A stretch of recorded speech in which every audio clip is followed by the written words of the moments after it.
Hi, I'm Simon from Echo Performances. The video you're about to watch is a quick demonstration of the process I used on the two shorts that I've released so far. One of them is called Turning 40 and the other one is called Old Scores. If you're familiar with facial animation or you just have a general curiosity about Faceware, MetaHumans, and running them all in Unreal, this video could be for you. So on the screen right now, you have a breakdown of all the topics we're going to be covering. You can keep this for reference if you ever want to jump through the video. I'll also put chapters and timestamps for easy access. So to get started, what is Faceware? Faceware is a set of software that aim to give very high quality facial animations. While there's the real-time solution in Faceware Studio, there's also the offline solution using Analyzer and Retargeter. I say offline because these software allow animators and artists to go in and manually adjust the tracking and build custom poses in a 3D software. In the videos I've produced, I've used a combination of Analyzer and Retargeter, so that's what we'll be looking at in this overview. Everything we'll be discussing in this video could be a new topic for an in-depth tutorial at a later date, so keep that in mind. This is really just an overview of the whole process. Before we get to the tracking and animation, we have to actually choose what is the performance that we want for our characters. Personally, I always watch videos looking for an emotional range, something that would make for an interesting contrast in different emotions and expressions.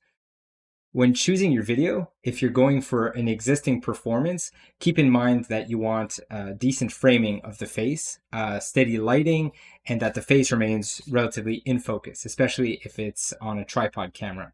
So minimal rotations. We're talking about 15 to 30 degrees in any direction. Ideally, if you have a helmet with a camera attached to it, that's great. If you're recording it yourself, that could be useful if you want to build that kind of helmet cam for yourself. Also, if you're setting up a project, keep it short, make it realistic because these projects can be time consuming. So in the two shorts that I did, I was aiming at about a minute to a minute and a half. So as I mentioned, when choosing your video, you want to try to find something that's got a nice emotional range.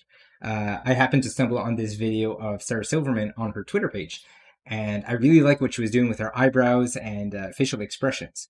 And I actually like the I content think of when what I she was turned saying, so that's why I 40, decided to use this. I remember in therapy deciding like I need to relearn, like I knew to start to kind of reframe how I thought about age.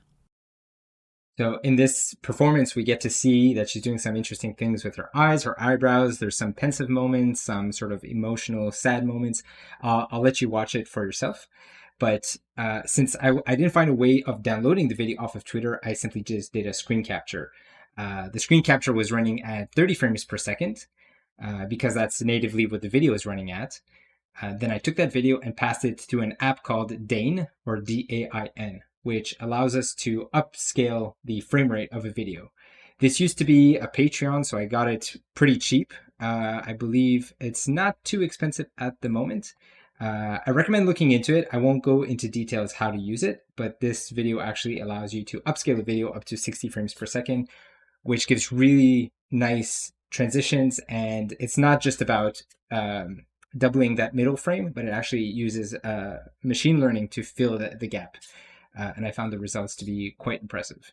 In this example, I'll show you the video that I captured off of Twitter. Right now, you'll see that it's running at 2997.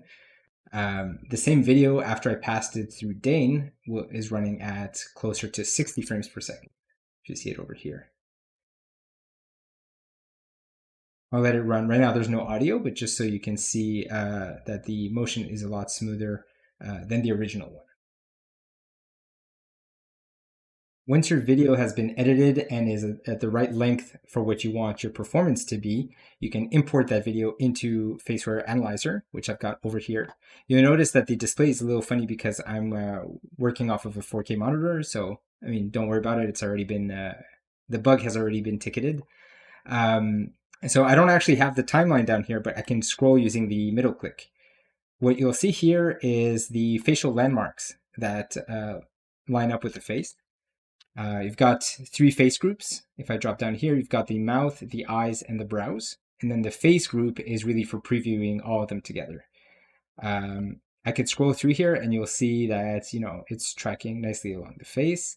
If I can hop between what's called these training frames, you'll notice that the dots turn green. So these are the frames on which I keyframed a specific expression.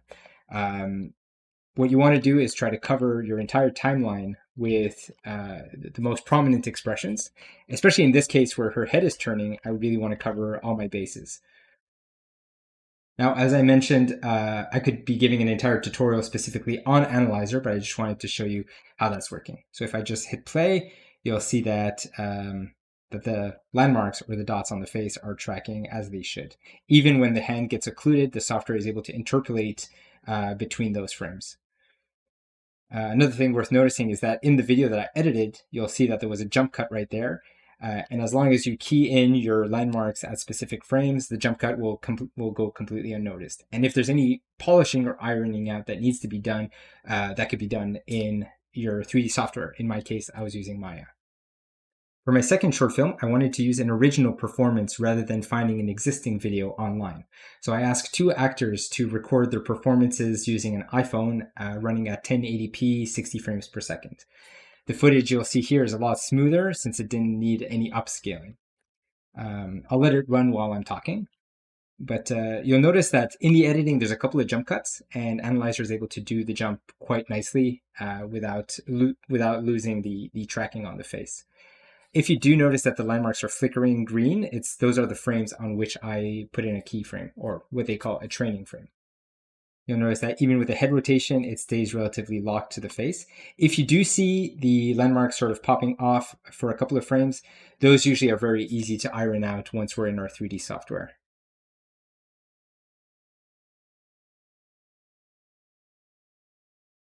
So as I'm scrubbing here, you'll notice that you get some kind of more extreme shapes here with the mouth, and then I wanted to catch over here. There's like little twitches in the eyes or little squints, things like that the trackers are all able to capture. The more accurate your tracking is in Analyzer, the better the retargeting will be once you're in your 3D package. As I mentioned earlier, the quality of your animation depends on how much data you're putting in. If you really key in those subtle expressions in Analyzer, they'll carry over in Retargeter. While it might be a little more work to do the tracking on footage that comes from a tripod cam, one of the advantages is that you actually get head rotation from your tracking. That's something you don't get when you're recording from a head cam, unless you're wearing a mocap suit. While we're here, I can give a couple of tips and tricks on how to work with Analyzer. One thing to note is that the 3 landmarks for the nose are actually the only common landmarks that exist across all 3 face groups. So the way that I normally like to work is that I'll start with the eyes group. I'll track the nose and the eyes together. So if I jump between the different training frames that I keyed in, to do that, you use Control and left and right arrow keys. You can hop between them, and you'll notice that the nose is keyed with the eyes. Once that is done, and that I'm satisfied with the tracking of the nose and the eyes across the whole timeline, I take the landmarks and I lock them with Control L. What that does is that when I'm going to be tracking the brows, I won't be affecting the nose. Those ones are really solid. So I look at the nose landmarks as the anchor for all 3 face groups. Once I'm done with the eyes and the nose, I'll move on to the brows. As you can see here, I'm hopping between them. What I like about this performance is that there's a lot of range. So we get some, just as I'm hopping here, you kind of see the different expressions. Sometimes you have to put an expression to compensate for the head rotation. So as you notice here, the brows are relatively the same in the expression, but because of the head rotation, I'll add in an extra training frame.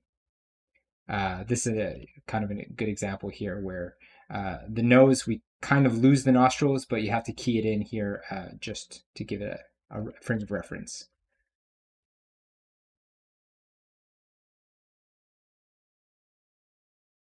So after we're done with the brows, we can move on to the mouth, and same approach, the nose remains completely locked, and we kind of scrub through our timeline and try to find the most extreme expression. So here you'll notice I got, let me just use the arrow keys. You'll notice that I've got one here. a few more to compensate for the head rotation. You kind of get the general idea.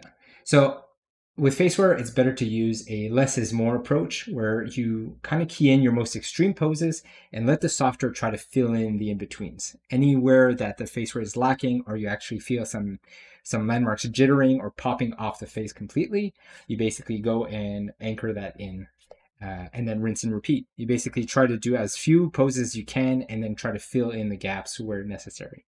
And now if I scrub through the whole timeline pretty quickly, you'll notice that it's pretty accurate and it's pretty steady across the whole performance.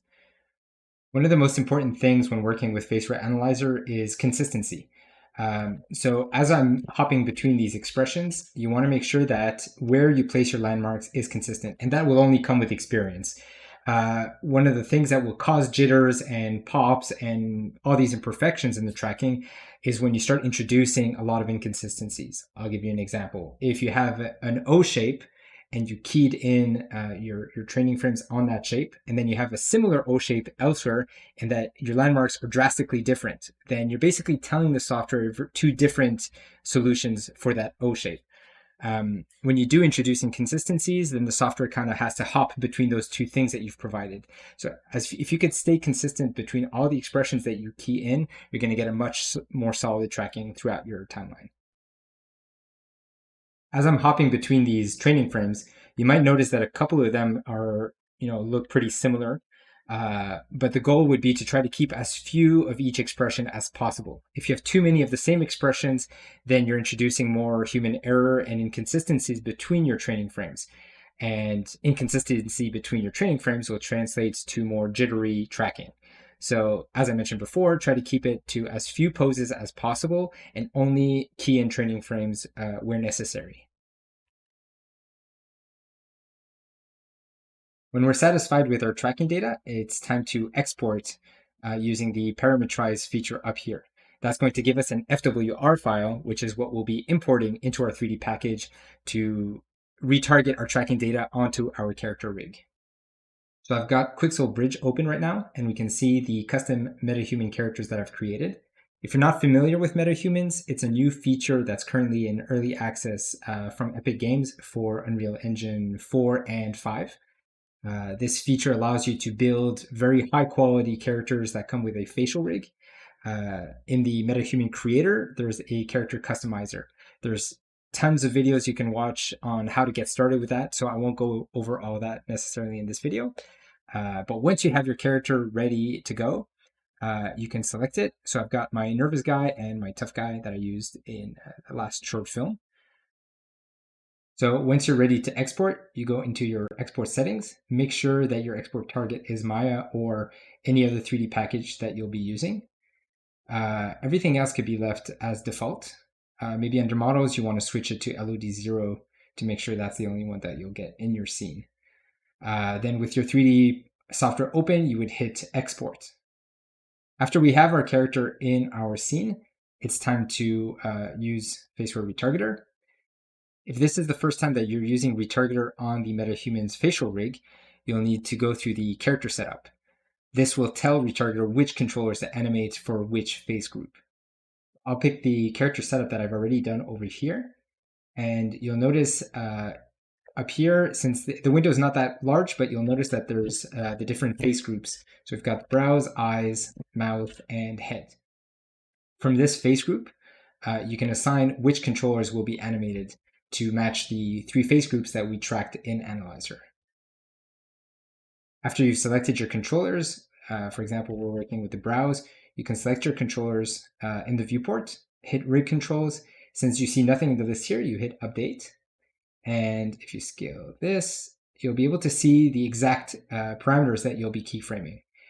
You can hit add select to add them to the list, and it'll appear as so. Specific to the eyes, you can add all the controllers that are on this panel, including the squints and the this one's the blink. This one is the cheek raise. So anything that's kind of in the eye area, you can add them to the eye facial group. You can also add the eyelid tweakers over here. I found them to be quite useful, especially if you're going to be creating custom poses that benefit from those. For the mouth group, I used almost everything except obviously the stretches, the switches, the neck stretch, and the tongue. So pretty much everything else that's on this panel here, I've added to the mouth group. Same for the mouth tweakers in this area over here. Whether or not to add the tweakers to the character setup is just a question of preference. Some animators prefer to leave those controllers for the keyframe polish pass after the retargeting is done. But me personally, I like to have them in the retargeting data so that I can smooth out the curves, I can scale them up, scale them down. At least they'll match the timing of all the other controllers. So this, is something worth experimenting, and you'll see if that works for your needs. So once we've saved our character setup file, we can close this, and it's time to open our performance that came from Analyzer. So in this one over here, this will be the tracking data that we exported from Analyzer. And over here, we would have the path to the character setup that we just created that has the reference of all the controllers that we'll be keyframing. The shared pose database is a collection of all the custom poses you've created for this given character, and it will allow you to additively work from scene to scene. For example, if you had several performances with the same actor for the same character, then you'd be able to collect all of those in a singular file. And then you would add it here. In this case that we're working on, there's just one performance and one scene, so I don't need to add anything over here. If it's the first time that you're working with this scene, you'll want to check import video and import audio so that you have the reference plane and the audio already loaded into your scene for timing when you're working. Autosolve is a feature that can be used for a first pass or for a beginner with Retargeter, but for the sake of this demo, I won't go into it. Perhaps it could be a tutorial for another time. So with everything entered here, since I don't need to import the video or audio in this scene, I'll just hit OK. So I've loaded my FWR file. You'll notice here that I already have some built poses. These are all the poses that I use for this given performance. I'll just give you a quick tour of what that looks like. So for each face group, you have options for smoothing and adjusting your animation. So pruning will reduce the number of keys that you have on your timeline, whereas smoothing will actually soften a lot of your animation curves. This is something you'll want to experiment with based on the quality of your tracking data. The better the tracking, the lower the number could be. These are, on a scale of 100. So, depending on which phase group is behaving well or not so well, you can play with those numbers. The master control column that you have over here determines which controller is going to drive the timing for all the other controllers in that phase group. So for example, if the jaw is the more prominent controller in our mouth group, all the other controllers' keys are going to land on the same frame as that one controller. It's not necessary, but I just found it to keep things kind of tidy rather than having the keys scattered on random frames throughout your timeline. As I mentioned earlier, we won't be using autosolve since we'll be creating custom poses for the entirety of our timeline. If we take a look over here, we'll have all the different face groups. I'll use the mouth as an example. If I click here, I'll get a list of all the custom expressions that I've keyed in on my timeline. And in the description column over here, we can name them whatever we want, but I like to use a simple naming convention that allows me to sort them and find all my common expressions. This will allow you to sort of compare them and even copy paste an expression elsewhere on the timeline. If the retargeting job kind of skipped over something or you really want to anchor in a specific frame, this can be very useful.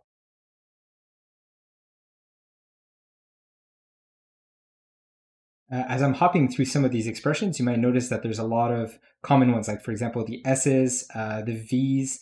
So the reason for this is that occasionally you really want a very specific shape on a specific frame. And so Retargeter might give you a relatively decent looking expression, but if you really want to anchor in something that has more asymmetry or maybe a sharper corner,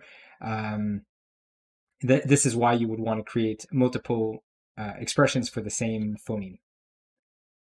As I mentioned earlier, one of the advantages of working with Steadicam footage is that you actually get the head rotation from your tracking data. So if I take a look here in the head group, you'll notice that there's a bunch of poses. I didn't key these in manually at their specific frames. Instead, I use the auto poses feature here. So you can determine how many poses you want, and Retargeter will try to find you the most extreme poses. Once they're keyed in the list here, you can double click on them and manually adjust them to match the timing. And then you hit retarget from these poses, and it will try to interpolate throughout all the poses that you've provided. You may notice over here that I only have 19 head poses for close to 6,000 frames on my timeline. This doesn't look like much, but it's usually enough to get a pretty solid head animation for your performance. That being said, it may require you to go in and adjust the animations for better transitions, or maybe holding some poses a little longer than others. If I switch over here to the browse group, you'll see that it says that there's 35 poses that are keyed in right now. But if I switch to that group here, you'll notice that a lot of them are unchecked. The reason for that is that a lot of these poses were keyed in based on the timing of the training frames in Analyzer. This is just a preference where I tend to like to key in my poses to match the timing of the tracking that I did in Analyzer. This isn't a requirement, it's more of just of a preference. Then after all the poses are created, I can compare them by hopping between them and noticing that a lot of them are in common. So as I mentioned before, you don't want to introduce too much inconsistency between common poses. So if you happen to key in a pose that you don't really want to be considered in your retargeting, you can just uncheck it. So if I'm scrolling down the list here, you'll notice that out of the 35, I've actually kept only roughly a dozen. And that's enough to really get a solid animation out of it. After we're done with our facial animation, it's time to export an FBX for Unreal. To do that, in the outliner, you'll find here a selection set called Facial Controls. You can right-click and choose Select Set Members. That will select all the animated facial controllers. Then under File, Export Selection, you can choose a location for your FBX. We'll call it Alex Facial MM01. Hit OK. This is the FBX that we'll be importing into Unreal. So I've booted up Unreal Engine 5. Everything that I'm going to be showing off here is applicable to Unreal Engine 4, since that's where the project was originally built. I won't take too much time on how to set up a project, since there's tons of tutorials on how to do that. What I really wanted to show here is how to import your animation onto your character once it's in your scene. So obviously, if you're starting from an existing scene, you'll want to bring in your MetaHuman character from Quixel Bridge. Similar to how we exported it to Maya, you go into your export settings, you'll want to make sure that you're set to Unreal Engine over here, and you set your project over here. I don't know if Quixel Bridge supports Unreal Engine 5 at the moment, since it's still in early access, but this is where you would determine the engine version. Once these settings are done, you can hit export. That will import the character into your existing Unreal project. And then you'll have to wait, like 5-10 minutes while the shaders compile. Once that's done, you can bring in your character into your sequencer. You could set it under a folder over here. In my case, I just used the MetaHuman sample since everything was kind of already built and I wasn't too familiar with Unreal. So this was really useful as a starting point. Once you've brought in your character, you can toggle your manipulators over here. Since this is an animation that was done in Maya, I don't need to see the manipulators. You would drag and drop your blueprint character into your sequencer over here. So after your character has been imported in your sequencer, under Face, you'll find here the Face Control Board Control Rig. If you right-click that, you'll find Import Control Rig FBX. You click this to find the FBX that we just exported. I think it was right over here. When you load in your FBX, you'll want to expand this window over here to look at all the different options for editing your animation and the range.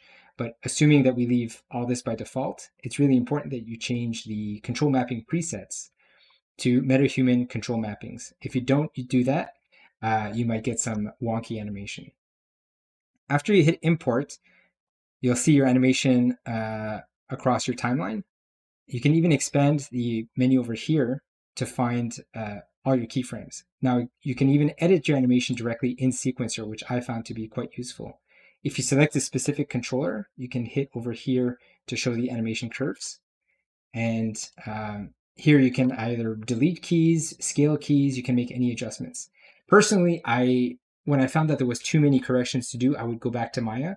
But if it's really small adjustments, this is kind of very useful, actually. In regards to the body animation, I actually found it to be a little more tricky than the facial animation. So in Maya, I decided to animate only the joints in FK rather than trying to build a control rig or finding an existing control rig.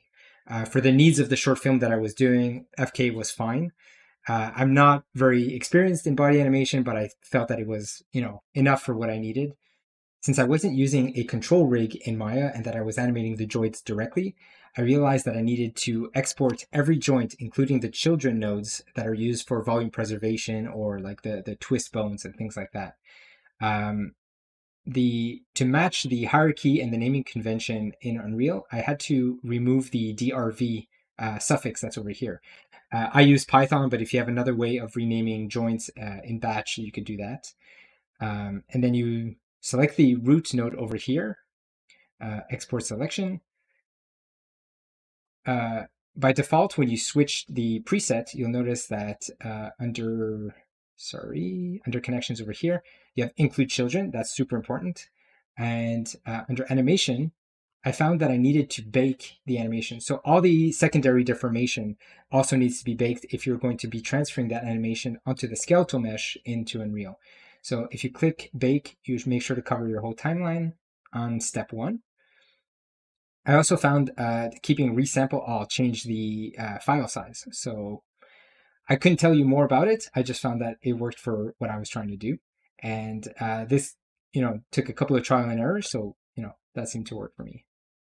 Normally, when you bring in a blueprint into your sequencer, the control rig should look something like this. But since I was working on the skeletal mesh directly, I won't be needing the control rig. So I could just delete it from sequencer.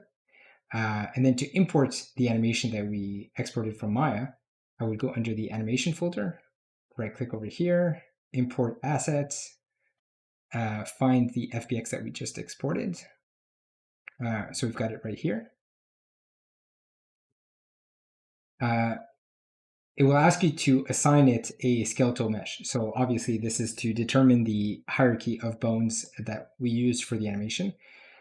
You'll have to select here the MetaHuman base skeleton. So even though your body proportion for your character is different than the base, we still assign the animation to this one, and then we'll adapt the proportions to the given character afterwards. I'll show you how to do that. So if we select here the base skeleton first, I don't believe I had to change anything else in the settings. Hit import. After your FBX has finished loading, you might get a bunch of errors here, but I haven't found them to be an issue, so you could just close this warning window.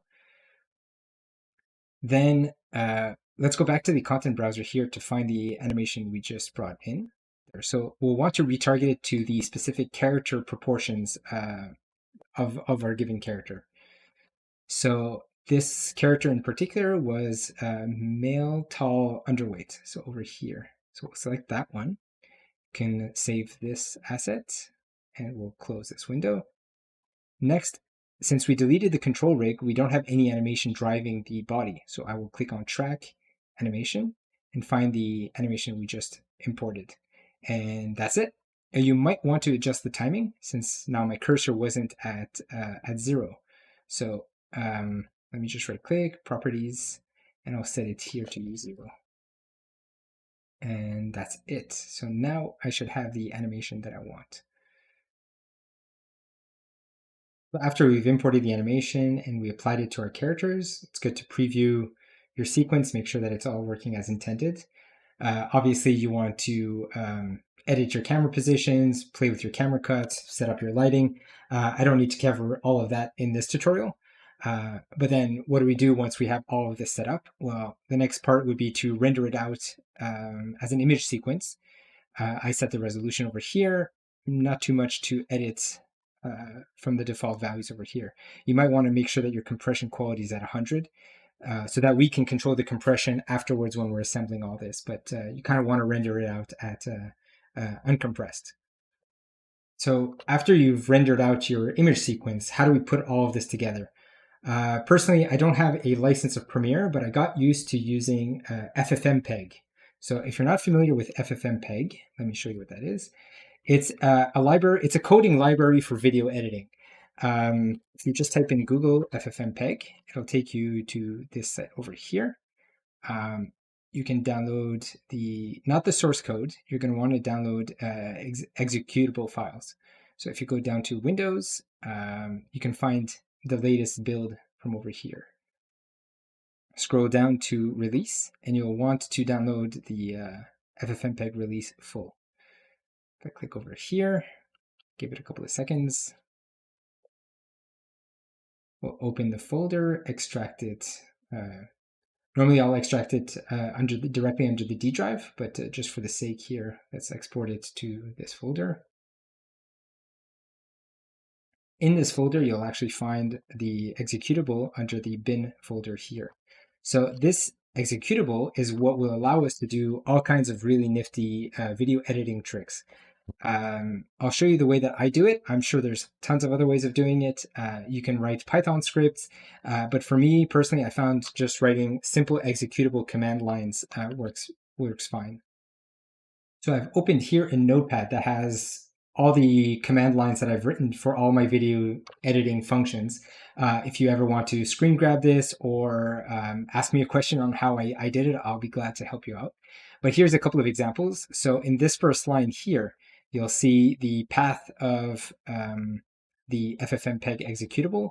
This is the frame rate to which we want our image sequence. This is the path of the image sequence itself. The I is, short for input. This is the path of the image sequence that we just rendered out from Sequencer. The second input will be the audio that I'm using. So if you have the WAV file nearby, just enter the path here. This is the codec that we want. This is the compression. So obviously at 0, you're going to have very heavy files. At 10, I found to be a decent file size for the quality that we're getting out of the compression. This is the audio codec. I'm not quite sure what this part is, but I've been seeing it in a lot of examples, so I put it in there. Y will allow you to, it's a yes for overwrite. And then this is your output video file. Once you have your command line typed out, I tend to copy it, open a command prompt, and paste it right in there. Hit enter, and it's going to generate the video for you.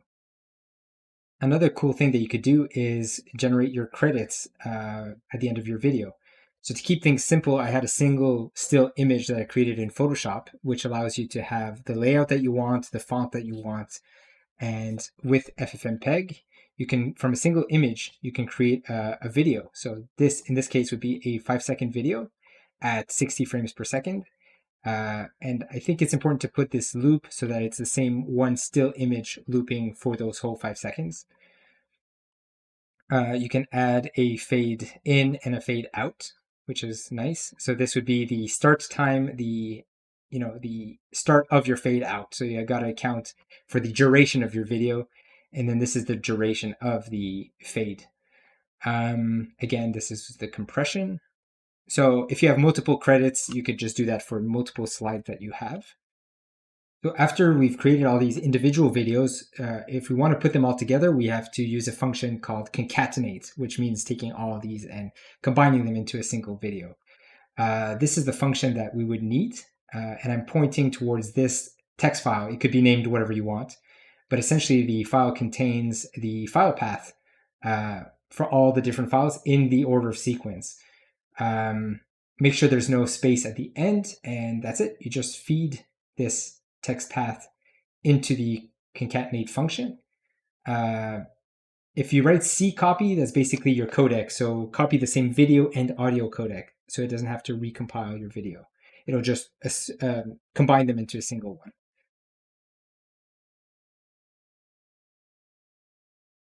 As I'm scrolling through this file, I'm seeing, there's all kinds of other functions that you could use with FFmpeg. For example, offsetting your audio. If you're noticing that your lip sync isn't quite right, you can kind of like slide your audio forward or back in time. Other interesting things you've got here, you can, crop the duration of your video. You could start at a specific time and set the duration. You can even crop the framing, the size of your video. It's really quite incredible what you could do with FFmpeg.